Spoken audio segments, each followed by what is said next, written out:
How are things going in terms of fundraising? Things are going very well, very well. Not to be, not to be, beat a dead horse, but we, our fiscal year is a little different. Most businesses and universities usually operate on a July 1 to June 30 fiscal year. Our fiscal year is September 1st to August 31st. So we're at the home stretch right now, last 5 weeks of fiscal, and we feel really good about things. From an annual fund standpoint, the Cougar Pride annual fund side, we're going to eclipse $9 million for the first time in school history. So we're really excited. It's the best year ever in our annual fund. And then from a major gifts standpoint, we're going. Eddie put out a letter probably about 2 weeks ago and talked about it's going to be a record year for major gift fundraising as well. Mm-hmm. And just to clarify, major gift is a commitment, anything $25,000 or more, to any of our initiatives outside of the annual fund. So anything outside of the annual fund that's $25,000 or more is considered a major gift. And a record year, just so everyone would know, a record year was before we got here was 38. Okay. Houston Athletics, a record year was 38 in a year. And the 4 years leading up to that, fiscal years 20, 21, 22, and 23, Houston Athletics closed 74 of them combined in those 4 years. Last year we did 81 Last year. in that year long, and then this year we're going to get to 170. Wow. So I mean, it is now catapulting. People are answering the call. Our engagement is at an all time high, and I'll be honest with you. That's where as we continue to evolve in this league, and financially be able to invest even more into staff, we're gonna get more bodies, and that's gonna. I mean, right now 170 really could be 250. We just can't get to everybody. Okay. That's been the thing. It's just getting having the time and the bandwidth to be able to get to so many people in a day. So we're excited. We just launched the Nantz Leadership Society, Mm-hmm. and so we launched that on July the 9th, and named after the legendary Jim Nantz.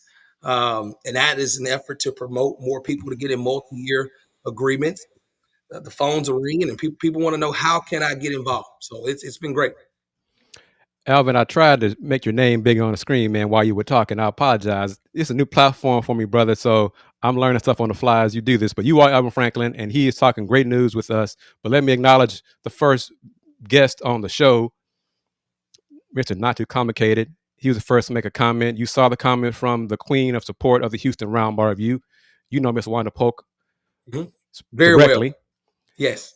And I Yes. want to, and Bobby, thank you as well for watching the show. He's a loyal follower of these shows on the Houston Roundball Review YouTube channel, and Rex 32 is as well. But you touched on it, you mentioned it about the Nantz initiative. Just provide some more details and information about what that is. So the Managed Leadership Society um, is a mechanism we put in place to promote and emphasize the importance of major gift fundraising.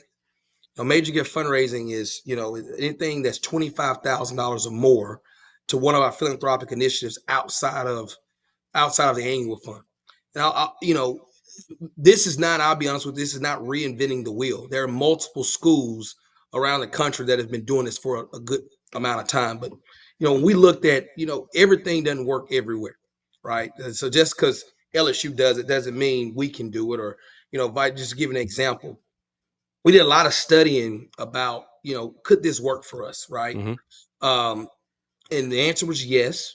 Um, we looked at two schools in particular. One of them is in a metropolitan area, one of them is not. But we looked at their success over the last couple of years. And those two schools, NC State, they launched their major giving society a couple of years ago called the Red Wolf Society. And we looked at what it's done for the athletic department. We looked at, last year during the 23-24 school year, we looked at that they had a huge financial lift in the operating budget. And they won 9 games in football, made the Final Four in men's basketball, Final Four in women's basketball, made the Omaha in baseball, Mm-hmm. right? And we're talking about a school that's not at the top of their league, perception wise, and also when it comes to operating budget. But this mechanism gave them a chance to make some decisions to invest heavily, um, when they traditionally wouldn't have. And then we look at Ole Miss. Ole Miss has their society is called the Vault Society, and they've caught fire the last couple of years. And you look at this year, they were a team that was knocking on the door of getting into the playoff. They made a Sweet 16 in men's basketball, Sweet 16 in women's basketball, College World Series in softball. They hosted a regional and was a national seed in baseball. And men's golf made it to the final round of the NCAA championships. Another school that, when you look at the SEC, they should not be competing at the level that people may think they should be, but their donors and the support that they have is giving them a chance, right? And so we looked at this could be us, and it should be us, right? And Right. we're in actually a better situation from a alumni base that's right here around us. Corporate community that wrap their arms around us as well, right here in town. If we implement the same thing, we should be able to do what they have done and even more. So